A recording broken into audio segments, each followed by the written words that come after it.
The Duke and Duchess of Sussex, have been snubbed by King Charles by failing to receive an invite to the one-year memorial for our beloved late monarch Queen Elizabeth II at Balmoral next month. Gosh, it doesn't really feel like a year ago, does it, that? But anyway, despite being in Europe for the Invictus Games, reports have revealed that Harry and Meghan have not had any outreach from the royal family ahead of this gathering. But has the King made the right move in excluding them from the commemorations? I certainly think so, but joining me now is the legend himself. It's royal expert, royal guru. It's Charles Ray. Charles, thank you. I'll tell you why I think it's a good idea. Because it didn't give them the chance to say no. If you give them the chance to say no, you put the power in Winge and Gingy's hands, and they've had more than enough of that. Well, absolutely. You wouldn't want Harry and Meghan anywhere near the family. I mean, he's had enough. I mean, he's a loving father. He's tried everything to get it all peaceful and everything else. It's not working. And I think that he's made the right decision to not invite them at all. And also, it is the Duchess of Sussex 42nd birthday today, and interestingly, not one member of the royal family has publicly wished her a happy birthday, which is in return for them not wishing Camilla a happy birthday. But let's get this right, this memorial. There is no actual memorial, Patrick. There is the anniversary on the 8th of September, and the palace already announced that the King is going to mark the day, which is also the day that he ascended to the throne, in private, quietly and privately. Now, other members of the royal family will be at Balmoral sometime throughout the summer, not necessarily on that day.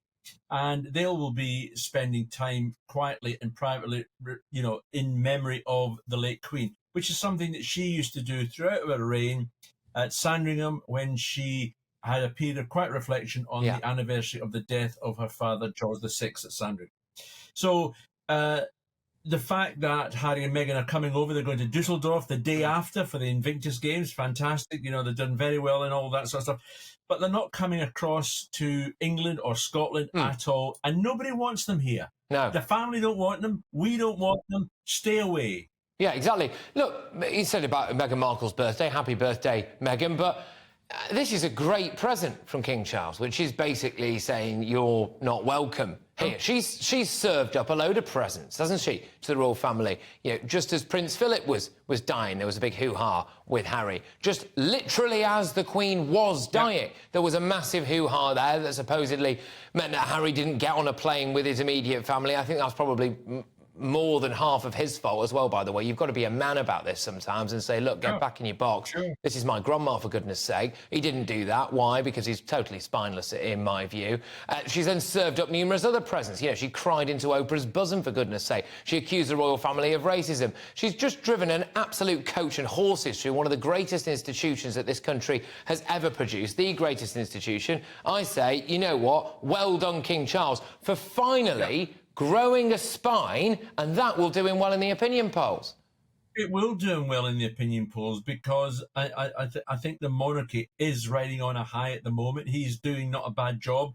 We've got Camilla, who is the Queen, and she's not doing a bad job. We've got the Prince and Princess of Wales, who are very, very popular in this country and throughout the world, as a matter of fact, even more popular in America than Harry and Meghan are, which is not because it's real, Charlie. Because it's real. This is the thing. People aren't stupid. And I know that people have a bit of a laugh at Americans sometimes, mainly because they eat cake for breakfast. But they're not actually stupid. They can recognise what is real. And Prince Harry is going to realise this, Charlie. Mark my words. The royal family will be around forever. Pound shop American actresses come and go. That's absolutely right. I mean, who knows what's going to happen with this couple? I mean, they're in a lot of problems there.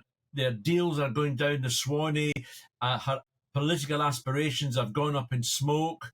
Everything that they touch seems to turn to the opposite of gold. I have not said the word yet. And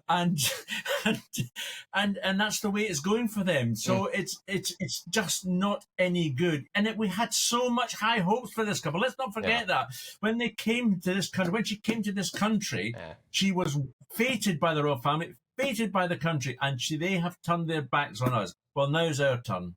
Yeah, no, 100%. And we just couldn't trust them anyway. Who's to say that they wouldn't turn up with some kind of Netflix crew in tow? You mentioned there, though, about her political ambitions going up in smoke. Well, supposedly, Joe Biden's activist sister has endorsed Meghan Markle for a go in politics and maybe even a go at the White House. Well, somebody who already endorses a bloke who's exhibiting all of the signs of senile dementia probably isn't the best endorsement that you could possibly get. But I wonder whether or not Prince Harry now has the chance of being a First Lady.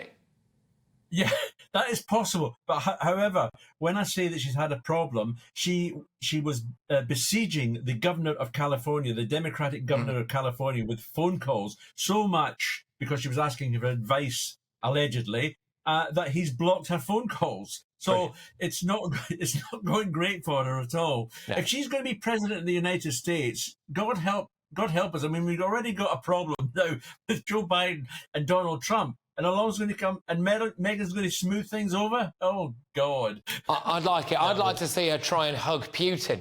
Yeah, she says, I'm a hugger. I'm a hugger. Yeah, not for long, you know. Of course. If she could hug Putin, maybe she could ask him to do the interview that Harry wanted to do with Putin for Netflix. Yeah, 100%. That would be it. She would use being the president as a way to try to get some more screen time in Suits. Look, thank you very, very much. Charlie Ray there, the fabulous man himself, royal expert. Look, it's not just about me and people like Charlie, etc. on this show. It's all about you, which is why we asked you in our little Twitter poll, was the king right to snub Harry and Meghan next month? The results are in. 85.5% of you say yes, while 14.5% of you say no. There we go. Now, the 14.5% of you, email in, tell me why. Why do you think you should have invited him? It's been olive branch after olive branch after olive branch. It's not having any of it. You know, Harry swerved straight away off the back of King Charles's coronation. I'm sorry, but that was rude again, wasn't it? Anyway.